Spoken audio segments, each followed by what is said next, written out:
myself Dr. Alok Vardhan. I am working as an assistant professor in the Department of Mechanical Engineering, Ajay Kumar Garg Engineering College, Ghaziabad. This is lecture number 8 of the subject Applied Thermodynamics. In this lecture, I will discuss about fuel and its classifications. So, what is fuel? First of all, I will discuss the definition of fuel. So, basically a fuel is a substance which releases heat energy on combustion. तो for अगर हम एक example की बात करें तो जब किसी फ्यूल को, चाहे वो सॉलिड फ्यूल हो, चाहे लिक्विड फ्यूल हो, चाहे गैसियस फ्यूल हो, जब उसको एयर के साथ हम कंबस्ट कराते हैं तो क्या करता है, हीट एनर्जी रिलीज करता है. Okay, and the principal combustible elements of each fuel are carbon and hydrogen. तो किसी भी फ्यूल के जो मेन एलिमेंट्स होते हैं उसमें तो एक कार्बन होगा और एक हाइड्रोजन होगा, बाकी अलग अलग भी कंपोनेंट्स हो सकते हैं, लेकिन कार्बन और hydrogen these are main components of any fuel. Sulphur is a combustible element too, but its presence in the fuel is considered to be undesirable.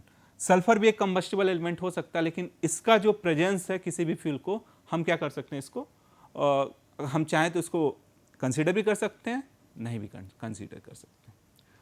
तो कोई भी फ्यूल लाइक चाहे वो कोल हो, अगर सॉलिड फ्यूल की बात करें चाहे वो कोल हो, अगर लिक्विड फ्यूल की बात करें चाहे कोई भी पेट्रोलियम जैसे पेट्रोल हो, या गैसियस फ्यूल की बात करें कोई सीएनजी हो, ये जब ऑक्सीजन के साथ O2 के साथ रिएक्ट करेगा तो क्या देगा, एक तो कंबस्शन प्रोडक्ट्स देगा, combustion product plus heat release करेगा. ओके,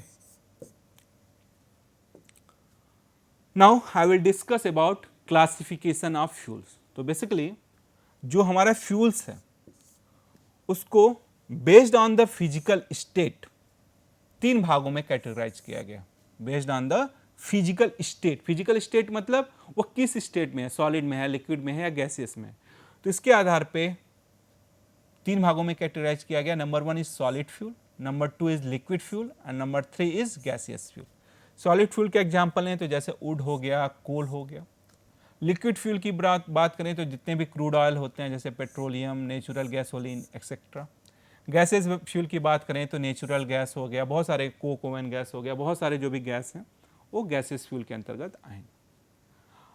अगर हम फ्यूल की क्लासिफिकेशन की बात करें बेस्ड ऑन द अकरेंस तो इसको दो भागों में कैटेगराइज किया गया है. प्राइमरी या नेचुरल फ्यूल्स जैसे वुड हो गए, कोल हो गए, and second one is secondary या प्रिपेयर्ड फ्यूल्स मीन्स जैसे चारकोल हो गया, पेट्रोल हो गया, कोक हो गया एक्सेट्रा. तो क्या होते हैं ये प्राइमरी या नेचुरल फ्यूल, या क्या होते हैं सेकेंडरी या प्रिपेयर्ड फ्यूल. तो primary fuels are those fuels which occur in nature directly, जो नेचर में डायरेक्टली में हमें मिलते हैं, उनको बनाना नहीं पड़ता. But secondary fuels are those fuels which is prepared by humans, जो ह्यूमंस बीइंग के द्वारा जो फ्यूल को प्रिपेयर्ड किया जाता है उसको हम बोलते हैं सेकेंडरी फ्यूल्स. अगर हम किसी गुड फ्यूल के कैरेक्टरिस्टिक्स के बारे में बात करें तो these are some characteristics a good fuel should have, and these are number 1 is higher calorific value. तो एक अच्छे फ्यूल की पहली कैरेक्टरिस्टिक्स ये होनी चाहिए उसकी कैलोरीफिक वैल्यू हाई होनी चाहिए. कैलोरीफिक वैल्यू मतलब जब उसको हम कंबस्ट कराएं तो ज़्यादा से ज़्यादा अमाउंट में हीट क्या हो, वो रिलीज करे. तो पहला तो ये कि higher calorific value. Second one is moderate ignition temperature. तो जो इसका इग्निशन करने का जो टेम्परेचर होना चाहिए, सेल्फ इग्निशन टेम्परेचर, वो मॉडरेट होना चाहिए, ना तो बहुत ही कम होना चाहिए ना बहुत ही ज़्यादा होना चाहिए, मॉडरेट होना चाहिए.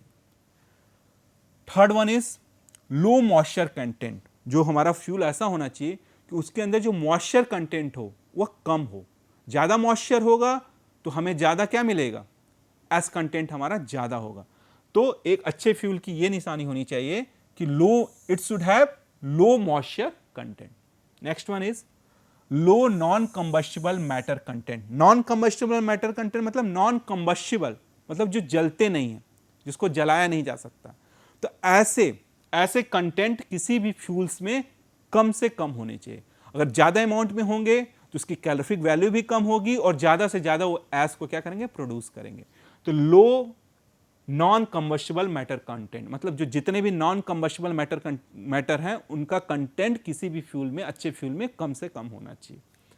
अगला है low cost and easy availability. एक तो सस्ते होने चाहिए, साथ साथ उनकी अवेलेबिलिटी भी इजी होनी चाहिए। ओके, आसानी से हम उसको क्या कर सकें, खरीद सकें, आसानी से हमें वो मिल जाए। तो एक ये कैरेक्टरिस्टिक्स है।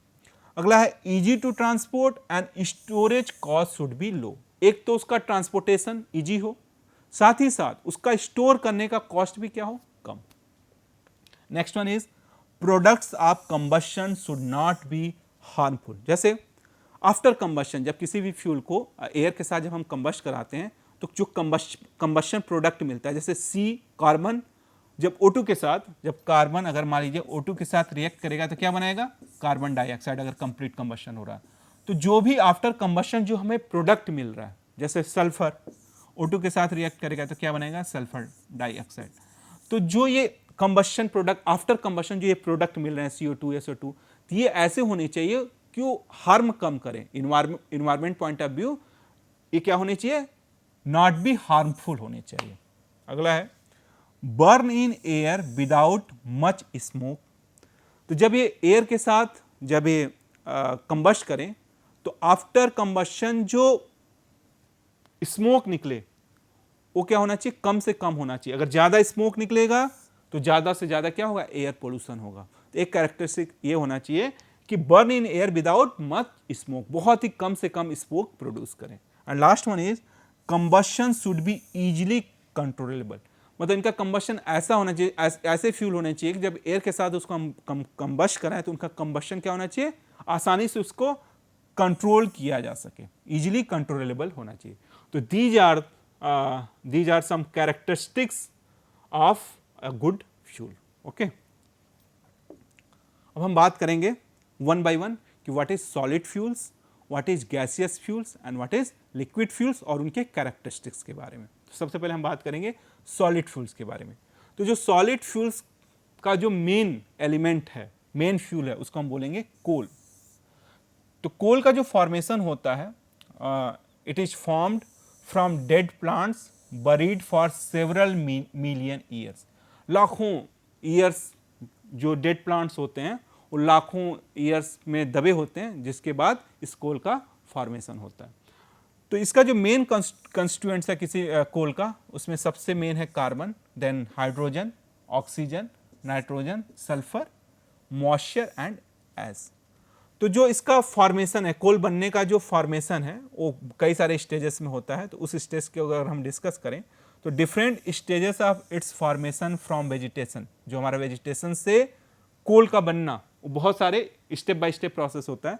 तो उसमें पहला प्रोसेस है कि प्लांट डेब्रीज से पहले पीट बनेगा, पीट से लिग्नाइट बनेगा, लिग्नाइट से ब्राउन कोल, ब्राउन कोल से सब बिटुमिनस कोल, सब बिटुमिनस से bituminous coal, then semi bituminous coal, फिर semi anthracite coal, then anthracite coal and last is graphite coal. तो जो ग्रेफाइट और एंथ्रासाइट कोल हैं ये सबसे अच्छे कोल माने जाते हैं, और ये जो पीट वगैरह और जो लिग्नाइट है वो लो ग्रेड के कोल माने जाते हैं। ठीक है, तो ये स्टेप बाय स्टेप फॉर्मेशन है कि कैसे प्लांट डेब्रीज से ये एंथ्रासाइट और ग्रेफाइट बनता है। तो अगर हम टाइप्स ऑफ कोल की बात करें तो टाइप्स ऑफ कोल में सबसे लो ग्रेड कोल जो है वो पीट होता है, उसके बाद लिग्नाइट, फिर सब बिटुमिनस, बिटुमिनस और एंथ्रासाइट। तो एंथ्रासाइट कोल सबसे अच्छा, पीट सबसे लो ग्रेड का कोल होता है। तो पीट की बात करें, this the lowest carbon content, ये पीट के पास जो पीट शुड हैव, पीट जो है वो लोवेस्ट कार्बन कंटेंट को कैरी करता है। लिग्नाइट की बात करें तो brown variety containing 25 to 30% and carbon and 60% moisture content. Okay, अगर हम सब बिटुमिनस कोल की बात करें तो ब्लैक वेराइटी होती है, 35 to 45% कार्बन कंटेंट होता है। अगर हम बिटुमिनस कोल की बात करें तो हार्ड ब्लैक वेराइटी होगी, 45 to 86% कार्बन कंटेंट होता है। अगर हम एंथ्रासाइट कोल की बात करें तो द हाईएस्ट रैंकिंग कोल होता है, ये सबसे अच्छा कोल होता है, इसमें कार्बन कंटेंट 86 to 90% होता है। तो सबसे अच्छा कोल, ये सबसे अच्छा कोल एंथ्रासाइट, और सबसे जो लो ग्रेड का कोल होता है पीट होता है। तो ये जो चार्ट है from higher lower calorific value से हायर कैलोरीफिक वैल्यू की तरफ है। तो पीट की कैलोरीफिक वैल्यू सबसे कम होती है क्योंकि इसका कार्बन कंटेंट बहुत कम होता है, और एंथ्रासाइट हाई अच्छा कोल होता है, इसकी कैलोरीफिक वैल्यू बहुत हाई होती है। अब बात करते हैं लिक्विड फ्यूल्स के बारे में। तो जो मेन सोर्स है लिक्विड फ्यूल का, this is petroleum obtained from well under the earth crust, consist of a mixture of gases, liquid and solid hydrocarbons with small amounts of nitrogen and sulfur compounds. In India found in Assam and Gujarat. तो जितने भी ये petroleum products हैं mainly Assam और गुजरात में पाए जाते हैं। Okay, these fuels have many advantages as follows. जो लिक्विड फ्यूल्स हैं उनका कुछ अपना एडवांटेजेस होता है, वन बाय वन डिस्कस करते हैं। तो पहला है लेस स्टोरेज स्पेस। तो लिक्विड फ्यूल को स्टोर करने के लिए हमें कम स्पेस की जरूरत होती है। Next one is higher calorific value. इनका जो कैलोरीफिक वैल्यू होता है कंपेयर टू सॉलिड फ्यूल बहुत ज़्यादा होता है। Then easy control of consumption, इनके कंजप्शन को इजिली कंट्रोल किया जा सकता है। Then easy of handling and transportation, इनका हैंडलिंग और ट्रांसपोर्टेशन भी बहुत आसान होता है। देन क्लीनलीनेस, एक ये भी एडवांटेज है कि बहुत सारे क्लीनलीनेस मतलब बहुत साफ सुथरे होते हैं। देन नो एस प्रॉब्लम, इसमें कोई भी आफ्टर कंबशन कोई भी एस नहीं मिलता हमें। Then non deterioration of the oil in storage, storage करने पे इनमें कोई डिटोरिएशन नहीं होता, जबकि सॉलिड फ्यूल में आफ्टर सम टाइम वो डिटोरिएट होते जाते हैं। Then absence of danger from spontaneous consumption. तो these are the some advantages of liquid fuels compare to solid fuels. अब हम बात करेंगे गैसियस फ्यूल की। तो देखिए सबसे ऊपर है natural gas, coal gas, coke oven gas, blast furnace gas, producer gas and water या illuminating gas, sewer gas. These are the example of gaseous fuel. तो अगर हम नेचुरल गैस की बात करें तो mainly consist of methane CH4 and ethane C2H6। Calorific value is 21,000 kilojoule per meter cube. The next one is coal gas. It consists of mainly hydrogen, carbon monoxide and hydrocarbon prepared by carbonization of coal, used in boilers and used for commercial purposes. Next one is coke oven gas, obtained during production of coke by heating bituminous coal and used in heating oven and gas engines. Okay. Then blast furnace gas, obtained from smelting operation in which air is forced through layers of coke and iron ore, contains about 20% carbon monoxide, low heating value. इसका heating value क्या होता है, कम होता है। अगर हम producer gas की बात करें तो it is obtained from partial oxidation of coal, coke या peat when they are burnt with an insufficient quantities of air, low heating values, suitable for large installations, also used in steel industry. Then water illuminating gas, it is produced by blowing steam into white hot coke या coal. उसके बाद last one is sewer gas, obtained from sewage disposal waste, consist mainly of marsh gas, used as fuel for gas engine which in turn drive the plant pumps and agitators. So these are some examples of natural some examples of gaseous fuels. अगर हम gaseous fuel के advantages के बारे में बात करें compared to solid and liquid, तो these are some advantages. Number one is better control of combustion. इनका जो कंबस्ट कराने जो कंट्रोल होता है इजीली, बहुत इजी होता है, इसको हम इनके कंबस्शन को इजीली कंट्रोल कर सकते हैं compare to solid and liquid. Then much less excess air is needed for complete combustion. इनके कंप्लीट कंबस्शन के लिए बहुत ही कम अमाउंट में एयर की रिक्वायरमेंट होती है कंपेयर टू सॉलिड और लिक्विड। सॉलिड और लिक्विड को कंप्लीट कंबस्शन कराने के लिए जो एयर की रिक्वायरमेंट होगी वो हायर होगी कंपेयर टू आपके गैसियस फ्यूल के। ये भी क्लीन होते हैं। ईज ऑफ डिस्ट्रीब्यूशन का डिस्ट्रीब्यूशन बहुत आसानी से किया जा सकता है। Can be easily pre heated, इनको आसानी से प्री हीट कर सकते हैं। इनका स्टोरेज बहुत ईजी होता है, इनका मेंटेनेंस बहुत ईजी होता है और इफिशिएंट कंबस्शन, इनका कंबस्शन वेरी वेरी इफिशिएंटली इनको क्या कर सकते हैं हम कंबस्ट करा सकते हैं compare to solid and liquid fuel. तो ये सब एडवांटेजेस थे किसके, गैसियस फ्यूल्स के। अब हम बात करेंगे what is calorific value, calorific value होती क्या है। तो कैलोरीफिक वैल्यू जिसको शॉर्ट में बोलते हैं CV of a fuel is the total quantity of heat liberated when a unit mass या volume of the fuel is burned completely. मतलब यूनिट मास ऑफ फ्यूल लीजिए, उसका कंप्लीट कंबशन कराइए, तो उससे जो अमाउंट ऑफ हीट रिलीज होगा, liberate होगा, जनरेट होगा, उसको बोलेंगे calorific value of a fuel. तो इससे क्या जनरेट होती है, जब किसी भी फ्यूल को एयर के साथ कंबस्ट कराते हैं तो हीट जनरेट होती है। तो जो हीट होती है उसकी कुछ यूनिट्स होते हैं। तो उसमें पहला यूनिट्स है कैलोरी, किलो कैलोरी दूसरी यूनिट है, and British thermal unit BTU। तो क्या होता है calorie? Calorie is the amount of heat required to raise the temperature of 1 gram of water through 1 degree centigrade. मतलब कि 1 ग्राम वाटर लेते हैं, 1 ग्राम वाटर का टेम्परेचर डिफरेंस 1 डिग्री सेंटीग्रेड बढ़ाने के लिए जो अमाउंट हीट की रिक्वायर्ड होगी उसको हम बोलते हैं कैलोरी। क्लियर हुआ? Then what is kilo calorie? Kilo calorie is equal to 1000 calorie. It may be defined as the quantity of heat required to raise the temperature of 1 kilogram of water through 1 degree centigrade.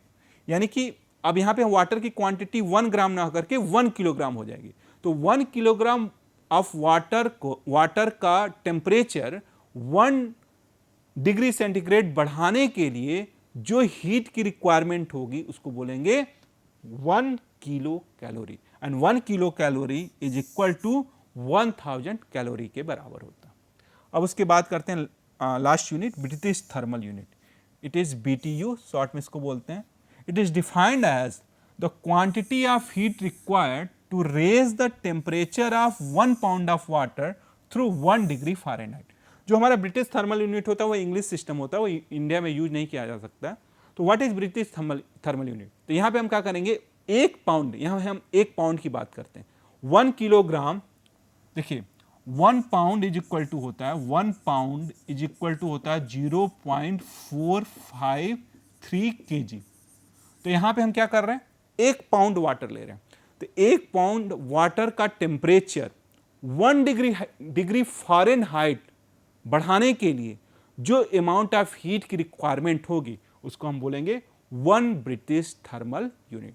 तो ये जो 3 unit थे, calorie, kilo calorie and British thermal unit, are the units of heat.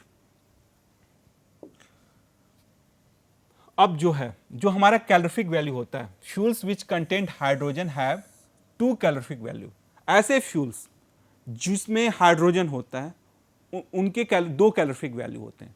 एक होता है gross या higher calorific value जिसको SCB बोलते हैं, और दूसरा होता है नेट या लोअर कैलोरीफिक वैल्यू LCB। ये ऐसे फ्यूल्स के लिए जिनमें हाइड्रोजन का कंटेंट होगा। तो व्हाट इज ग्रॉस या higher calorific value? Usually all fuels contain some hydrogen, and when the calorific value of hydrogen containing fuel is determined experimentally, the hydrogen is converted into steam, and if the products of combustion are condensed to the room temperature, the latent heat of condensation of steam also gets included in the measured heat, which is then called higher या gross calorific value. So gross calorific value is the total amount of heat produced when unit mass या volume of the fuel has been burned completely and the product of combustion have been cooled to room temperature। मतलब कि जब किसी भी fuel का जब हम combustion कराएंगे तो उससे जो हीट जनरेट होगी, साथ ही साथ उसका जो प्रोडक्ट ऑफ कंबशन होगा उससे भी जो हीट जनरेट होगी उसको हम स्केप नहीं करेंगे, उसके भी हीट को कंसीडर करेंगे। तो ये जो टोटल हीट जो जनरेट होगा वो कहलाएगा हायर या gross calorific value. But in the case of net या lower calorific value, in actual use of any fuel, the water vapor and moisture are not condense and escape as such along with hot combustion gases. Hence, a lesser amount of heat is available. So, net या lower calorific value is the net heat produced when unit mass या volume of the fuel is burnt completely and the products are permitted to escape. जैसे मान लीजिए after combustion जो कंबशबल product बने, after combustion जो products बने उसमें मान लो कुछ H2O भी बना या कुछ और भी अदर प्रोडक्ट्स बने, तो उनको हम क्या करेंगे, इसमें वो क्या होते हैं, हॉट गैसेस के साथ साथ वो स्केप हो जाते हैं, वहाँ पे कंडेंस नहीं होते, वो भी उनके साथ साथ स्केप हो जाते हैं, तो अपने साथ साथ कुछ अमाउंट ऑफ हीट को लेकर के बाहर चले जाते हैं। तो जो नेट बचता है it is equal to higher calorific value minus latent heat of condensation of water vapour produce, तो उसको हम बोलेंगे लोअर कैलोरिफिक वैल्यू। ये जो वैल्यू होगा वो हायर कैलोरिफिक वैल्यू से थोड़ा कम होता है। Okay, so determination of calorific value की बात करें तो the calorific values of fuel can be determine either from chemical analysis by Dulong's formula या in the laboratory by bomb calorimeter या जंकर्स गैस कैलोरीमीटर। तो बाय यूजिंग दिस प्रोसेस, चाहे वो Dulong's formula हो चाहे बॉम कैलोरीमीटर या Junkers gas calorimeter, हम क्या कर सकते हैं, कैलोरिफिक वैल्यू को कैलकुलेट कर सकते हैं। तो बेसिकली जो अगर सॉलिड एंड लिक्विड फ्यूल्स हैं तो उनके लिए हम बॉम कैलोरीमीटर यूज करेंगे और गैसियस फ्यूल्स के लिए हम जंकर्स गैस कैलोरीमीटर यूज करते हैं। तो ये जो पहला फिगर है, ये जो पहला फिगर आप पिक्चर देख रहे हैं, it is for bomb calorimeter और दूसरा जो है this is for junkers gas calorimeter. तो बॉम कैलोरीमीटर का यूज किया जाता है सॉलिड एंड लिक्विड फ्यूल्स के CV को कैलकुलेट करने के लिए, जबकि जंकर्स गैस कैलोरीमीटर का यूज किया जाता है आपके गैसियस फ्यूल के कैलोरिफिक वैल्यू को कैलकुलेट करने के लिए। और अगर हम डुलॉन्ग्स फार्मूला यूज करें, कोई भी केमिकल एनालिसिस है, वहाँ से जो कैलोरिफिक वैल्यू वहाँ से जो हमें मिलता है वो हम डुलॉन्ग्स फार्मूला का यूज करके हम कैलकुलेट कर सकते हैं। तो क्या होता है डुलॉन्ग्स formula? Basically, DeLong suggested a formula for calculation of calorific value of the solid या liquid fuels। तो उन्होंने दो फार्मूला प्रपोज किया, एक हायर कैलोरिफिक वैल्यू के लिए और एक लोअर कैलोरिफिक वैल्यू के लिए। तो क्या होता है, फॉर हायर कैलोरिफिक वैल्यू का जो फार्मूला ये है, higher calorific value is equal to 1/100 into 33,800 of carbon percent plus 1,44,000 into bracket में hydrogen percent minus oxygen percent by 8 plus 9270 of sulphur percent in kilo joule per kg. तो by using this formula हम higher calorific value को calculate कर सकते हैं, जहाँ पे C क्या है, carbon percent, H hydrogen, O oxygen and S are sulphur. ठीक, उसके बाद अगर हम लोअर कैलोरिफिक वैल्यू की बात करें तो lower calorific value is calculated by this formula and it is equal to higher calorific value minus 2465 into MW। and what is MW? MW is equal to 9 into percentage of H2 by 100 and it is what mass of water vapor produced by combustion of 1 kg of fuel। तो इन दोनों formula का use करके इनका और इनका हम क्या कर सकते हैं, हायर कैलोरिफिक वैल्यू और लोअर कैलोरिफिक वैल्यू किसी भी सॉलिड और लिक्विड फ्यूल का हम कैलकुलेट कर सकते हैं। तो हम इस पे डुलॉन्ग फार्मूला पे हम एक न्यूमेरिकल प्रॉब्लम सॉल्व करेंगे कि कैसे by using higher calorific value formula and lower calorific value formula proposed by Dulong हम कैसे हायर और लोअर कैलोरिफिक वैल्यू को कैलकुलेट कर सकते हैं। तो चलिए देखते हैं पहले प्रॉब्लम स्टेटमेंट क्या है कि the ultimate analysis of a sample of coal gave the following analysis by weight. Here carbon is 65%, hydrogen is 6%, sulfur 1.5%, oxygen 18%. Find the calorific value of this coal by using Dulong formula. तो यहाँ पे सबसे पहले हम निकालेंगे higher calorific value, उसके बाद हम निकालेंगे लोअर कैलोरिफिक वैल्यू। तो चलिए वन बाय वन इसको सॉल्व करते हैं।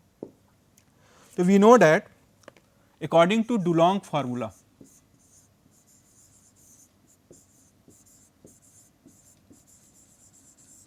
formula, higher calorific value is equal to 1 by 100 within the bracket 33800 of carbon percent plus 144000 within the bracket hydrogen percent minus oxygen percent by 8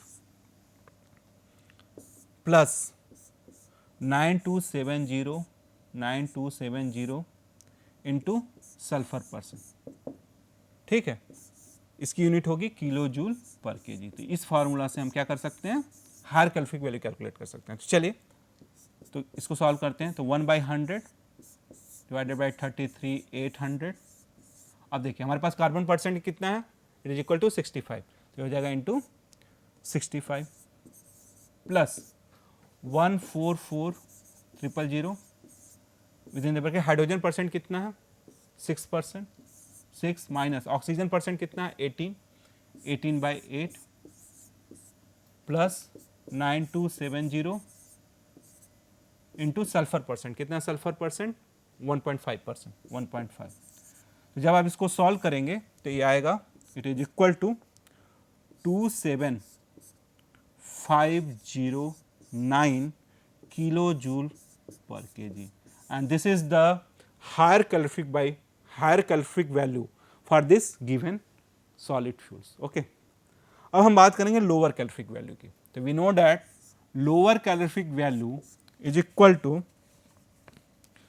higher calorific value minus 2465 times of MW, where MW is equal to क्या, MW is equal to we know that it is equal to 9 into percentage of hydrogen upon 100। तो 9 into percentage of hydrogen कितना था, percentage of hydrogen इस देख लेते हैं एक बार। जो percentage of hydrogen हमारा कितना है 6%, तो ये हो जाएगा 9 into 6 डिवाइडेड बाई 100। जब इसको आप सॉल्व करेंगे तो इसकी वैल्यू आएगी 0.54 kg पर स्टीम। ये वैल्यू को हमें पुट करना है यहाँ पर, तो हो जाएगा lower calorific value is equal to higher calorific value जो ऑलरेडी हमने कैलकुलेट कर चुके हैं, and it is equal to कितना 27509 माइनस 2465 इंटू MW कितना आया हमारा 0.54। जब इसको आप सॉल्व करेंगे तो आएगा 26178 kilo joule per KG of coal. तो अगर आप ऑब्जर्व करें this is lower calorific value, ये वैल्यू देखिए कितना lower calorific value, it is equal to 26178 kilo joule per KG, जबकि हायर कैलोरीफिक वैल्यू कितना है 27509। हायर कैलोरीफिक वैल्यू ज्यादा है किससे, लोअर कैलोरीफिक वैल्यू। क्यों, क्योंकि जो इतना अमाउंट ऑफ हीट है ये वाला, ये कहाँ चला गया, स्टीम अपने साथ लेकर के बाहर चला गया, ये वहाँ पे कंडेंस नहीं हुआ, इस हीट का यूज नहीं हुआ। इसलिए जो हायर कैलोरीफिक वैल्यू होती है उसकी वैल्यू ग्रॉस होती है, जबकि नेट वैल्यू में वो वाले हीट को हम सब्ट्रैक्ट करेंगे जो स्टीम आफ्टर कंबशन जो हमें स्टीम मिलती है उस वाले वैल्यू, उसके पास जो हीट होगा उसको हम क्या करेंगे, सब्ट्रैक्ट करेंगे। So dear student, this is all about for this lecture. Thank you for watching.